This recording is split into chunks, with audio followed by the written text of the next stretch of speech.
Kalau kita melihat data-data yang berhasil dia bobol, wajar ya, kalau kemudian presiden membentuk tim khusus mengatasi ulah biorka ini. Jadi, walaupun narasi yang disampaikan oleh pejabat pemerintah seolah mengecil-kecilkan kemampuan biorka, namun tidak dapat ditutupi ada kegugupan, ada kekhawatiran, ada juga ketakutan atas ulah biorka ini. Apalagi nih kemunculan biorka ini bersamaan dengan munculnya gonjang-ganjing politik di dalam negeri yang dipicu oleh kenaikan harga BBM. Gelombang demo besar-besaran terjadi di seluruh Indonesia, bahkan tadi malam ya, itu hari Selasa malam, itu ya tanggal 13 September ini masa bertahan sampai malam di bundaran atau patung kuda tidak jauh dari Istana Presiden. Dan jadi ini gelombang besar-besaran ini bertemu dengan kekacauan di dunia maya yang dibuat oleh biorka. Ini menciptakan kekacauan yang sempurna baik di dunia maya maupun di dunia nyata. Dalam perkembangan terbaru ini tampaknya biorka ini ingin meningkatkan tekanannya terhadap pemerintah Indonesia. Dia mulai membuka lowongan tenaga kerja wanita sebagai penerjemah. Syaratnya waktu itu disebutkan bisa berbahasa Inggris dan Indonesia. Dan kemudian belakangan dia menambahkan yang bisa bahasa Polandia. Dia minta mereka seorang wanita yang bisa 3 bahasa itu menghubungi dia dan dengan dia menawarkan gaji yang sangat menarik. Jadi kembali ke pertanyaan semula, siapa sesungguhnya biorka ini? Orang atau kelompok di Indonesia atau orang atau kelompok di Polandia tapi rasa atau ketertarikannya kepada Indonesia itu sangat tinggi. Ini yang saya kira masih terus jadi misteri sekaligus sensasi. Dan sensasi biorka ini tampaknya masih akan terus berlangsung lama karena sudah hampir 1 bulan petugas keamanan dan intelijen kita, petugas cyber kita ternyata belum berhasil membongkar jati diri biorka. Padahal biorka sendiri sudah berkali-kali menantang dan minta agar dia digerebek saja.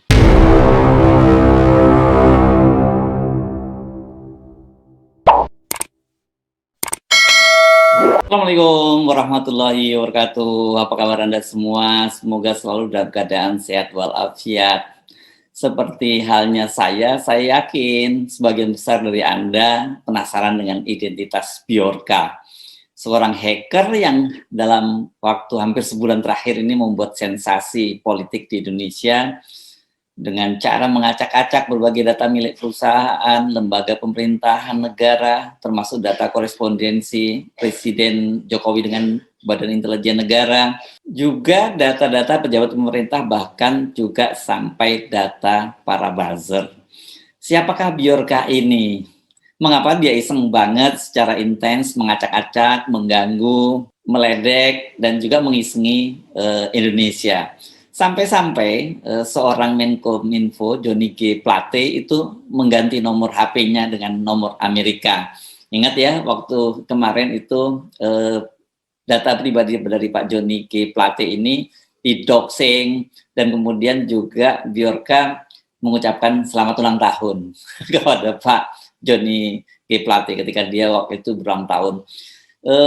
Selain itu seorang ketua umum partai, yakni ketua umum partai PKB yang sekarang juga jadi wakil ketua DPR, Muhaimin Iskandar, sampai terpaksa pamit dari menggunakan WhatsApp karena karena WhatsApp dia diretas dan kemudian dibanjiri oleh berbagai pesan-pesan WhatsApp yang dari orang yang tidak dikenal.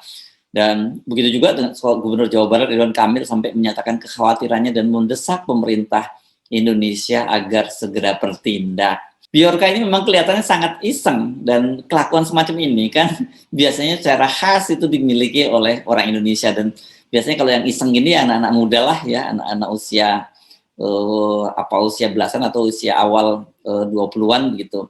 Dan kalau misalnya dia bule, katakanlah orang barat itu kan biasanya lebih serius ya, nggak iseng seperti biorka ini. Bahkan saya kira juga termasuk orang Eropa Timur yang gaya hidupnya biasanya sedikit lebih santai dibandingkan dengan orang-orang Barat, itu nggak seiseng biorka ini ya, karena kan seperti diakui, kata biorka kan mengakui bahwa dia ini berasal dari Polandia. Seperti dia akui di bionya, dia ini mengaku tinggal di Warsawa, Polandia. Tapi dia punya seorang teman yang sangat dihormati, kata dia berasal dari Indonesia. Pria ini sebagaimana pengakuan biorka adalah seorang warga Indonesia yang hidup dalam pembuangan, dalam pengasingan di Polandia karena peristiwa G30 SPKI pada tahun 1965.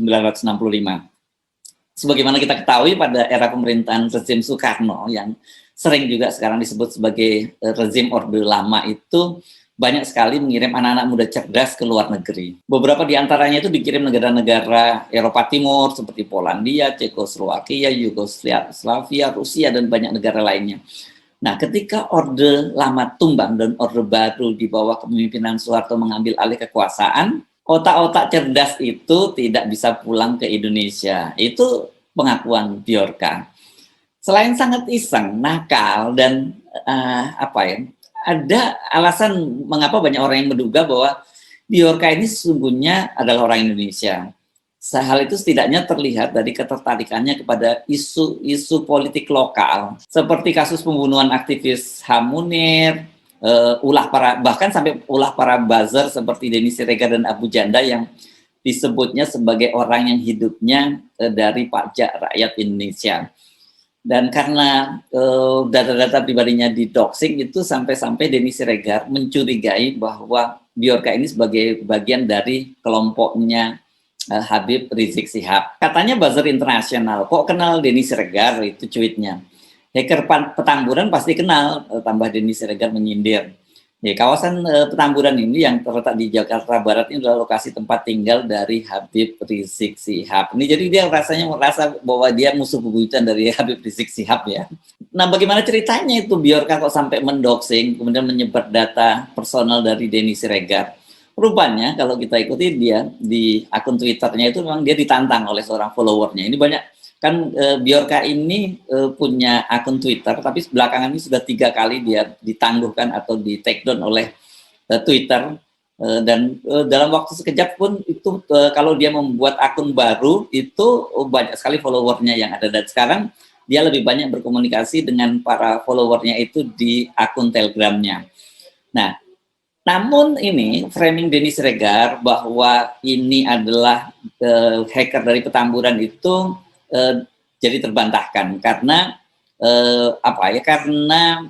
Bjorka kemudian meladeni tantangan Denny Siregar untuk membuka data Gubernur DKI Jakarta Anies Baswedan. Dari data yang dibongkar Bjorka itu, Denny Siregar diketahui mempunyai 10 nomor HP. Ini banyak banget ya. Sementara Anies Baswedan memiliki 8 nomor HP. Jadi masih kalah nih seorang gubernur dengan seorang buzzer ya. Kalau dia hacker dari Petamburan, saya yakin pastilah dia tidak mau membongkar data dari Anies Baswedan. Sebelum Bjorka muncul, kita sesungguhnya sudah sering dikejutkan dengan bongkar-bongkar fakta. Itu yang dilakukan oleh seorang hacker yang punya nama anonim Opposite. Opposite ini perannya juga Opposite 86 kalau tidak salah saya ya. Opposite ini perannya juga sangat menonjol. Itu setelah peristiwa pembunuhan 6 Laskar Front Pembela Islam di kilometer 50. Dia membongkar banyak fakta siapa di internal Polri yang terlibat dalam peristiwa kelam itu. Pada kasus Verdi Sambo yang ketika itu meledak, itu peran Opposite juga sangat besar. Dia membongkar sejumlah fakta termasuk soal yang belakangan ini menjadi realitas, menjadi yang diberantas oleh Kapolri, yakni adanya bisnis judi online dan siapa saja perwira yang terlibat. Kalau dari narasi dan data-data yang dibongkar, memang tidak salah bila Opposite ini disebut sebagai hacker yang dekat dengan Petamburan, atau sebenarnya kalau saya lihat lebih tepatnya itu hacker oposisi lah ya. Nah, Bjorka ini walaupun sangat terasa narasinya oposisi, tetapi tetap saja menimbulkan tanda tanya. Ada yang mencurigai Bjorka itu adalah hacker dari kepolisian yang sengaja membuat kekacauan ini dengan target mengalihkan isu Verdi Sambo, karena isu Verdi Sambo ini benar-benar sangat menekan kepolisian dan sudah berlangsung sampai berapa bulan ini, sekarang sudah lebih dari 2 bulan gitu ya. Soalnya rupanya juga sudah dijawab oleh Bjorka bahwa dia menjamin bukan bagian upaya pengalihan isu Sambo. Bahkan dia berjanji akan membantu agar aspirasi dari para netizen soal Verdi Sambo ini didengar oleh Presiden Jokowi. Yang jelas dalam salah satu cuitannya, Bjorka itu pernah menyatakan semacam manifesto bahwa misinya itu membantu rakyat Indonesia mencegah orang bodoh, fools, atau stupid people itu berada di dalam kekuasaan. Dia menyindir, misalnya untuk urusan teknologi, saya kira berkaitan dengan Kominfo itu, yang harusnya tidak diserahkan kepada politisi atau dari kalangan militer yang nggak paham soal beginian. Nah, sejauh ini, jika kita amati, serangan Bjorka ini memang masih bersifat main-main. iseng, meledek, ngerjain. Dia misalnya membongkar data milik Ketua DPR Puan Maharani, Menteri Negara BUMN Erick Thohir, dan Menko Marinvest Luhut Panjaitan yang ternyata belum vaksin booster. Padahal mereka ini, khususnya Pak Luhut, kan selama ini merupakan pejabat yang gembar-gembor kewajiban vaksin booster, bahkan juga membuat aturan mewajibkan mereka yang berada di tempat umum, mal maupun naik transportasi umum itu harus sudah vaksin booster atau vaksin 3 kali. Tapi ternyata menurut data Biorka ini yang dibongkar oleh Biorka ini, mereka itu semua baru 2 kali vaksin.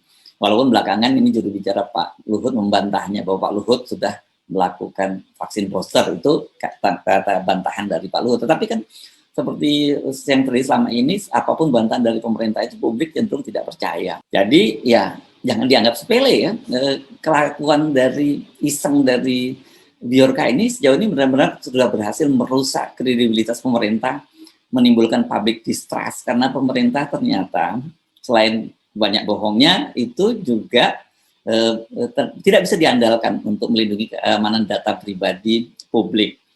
Data pribadi mereka sendiri saja tidak bisa dilindungi, apalagi data publik, kan gitu kira-kira.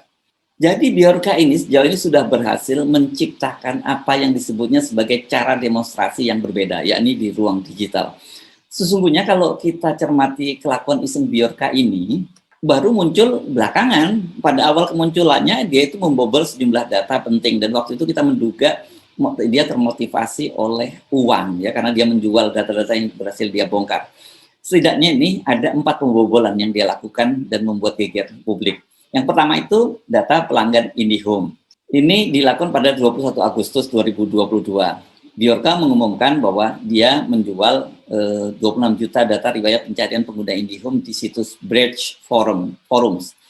Adapun data tersebut diunggah oleh Biorka itu pada tanggal berapa ya? Tanggal 20 Agustus. Rincian informasi yang diduga milik pelanggan IndiHome itu berisi domain, platform, browser, URL, Google Keyword, IP, resolusi layar, lokasi pengguna, email, gender, nama, nick, dan sebagainya.